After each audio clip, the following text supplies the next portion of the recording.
read, or more so listened to, because I love audiobooks. It's a 30-minute walk to my work every day, 30 minutes back, perfect time to listen to a good book. So I have found myself a new icon, and I'm sure a lot of you have already heard of Jonathan Van Ness, one of the members of the Queer Eye. So I first fell in love with Jonathan on, obviously, the series of Queer Eye.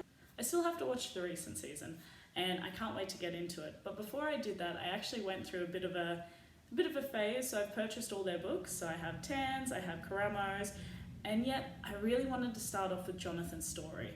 So I downloaded his audiobook, Over the Top, which is, of course, narrated by Jonathan himself. So it's fabulous all the way through. What I did not expect from it was the amount of content, the amount of abuse, the amount of violence, self-destructive behavior. I didn't expect Jonathan's life to be like this, and it's so inspiring. And it was a roller coaster of emotion, but also it was very real. One of his opening lines was, "If you knew every bit of me, would you still love me?" And so it's very interesting going from Jonathan's childhood all the way through, and as he endures being sexually assaulted, and how he adapted and grew with that, and the divorce of his parents, and how he just evolved into the person that he was, and he became a very, very self-destructive person.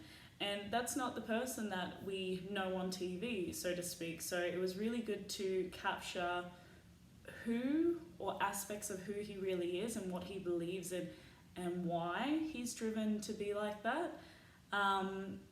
And so I don't really want to give heaps of spoilers or specific details away.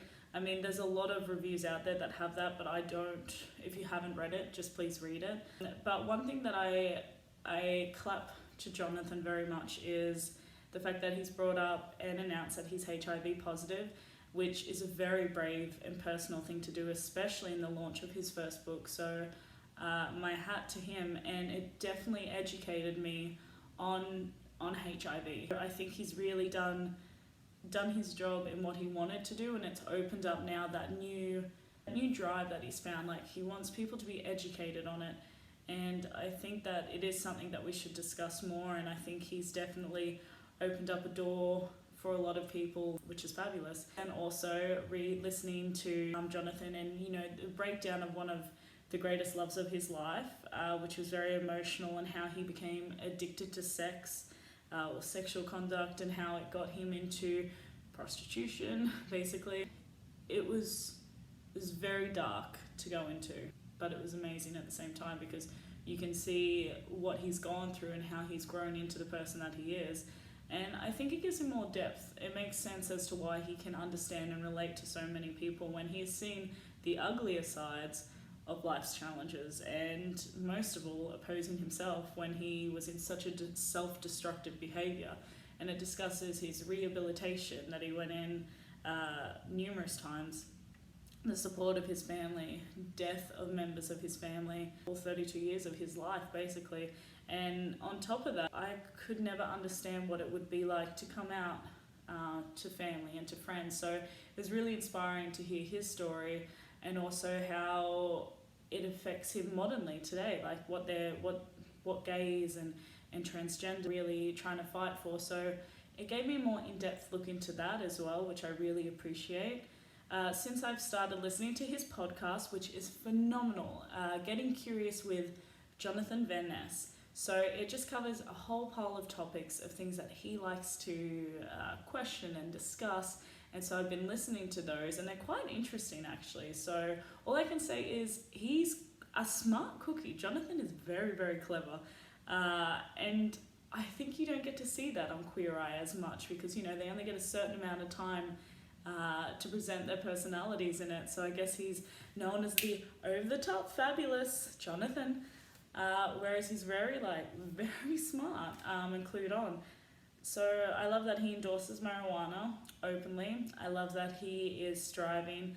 I don't get into politics, but he's definitely found his passions that he's driving deep for, and he's going after those. It's a real massive inspiration.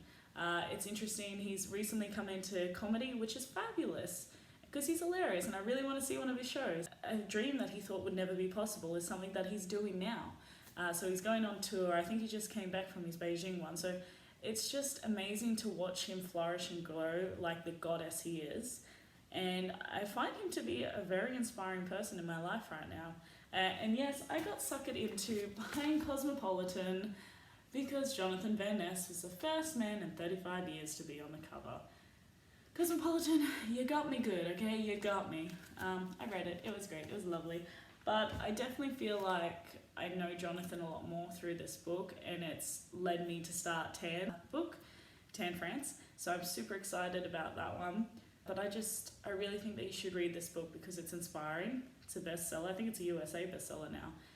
And I would definitely recommend listening to it on audiobook. And it's nice to have Jonathan Van Ness in your ear for your morning walk, enlightening you and also having a deep and meaningful conversation of the tragedy that happened in his life and how he overcame it. So good job, Jonathan. Love your work. I would love to know what you are reading right now. So if you want to leave in the comments any book recommendations that you think that I should read or listen to, I'd love to hear them. And if you've read Jonathan's book, I'd love to hear what your thoughts were on it, because it's quite an interesting one. So I'd like to see how you reflected on it and what you took from it as well. Thank you so much, guys, for watching, and please subscribe. Bye.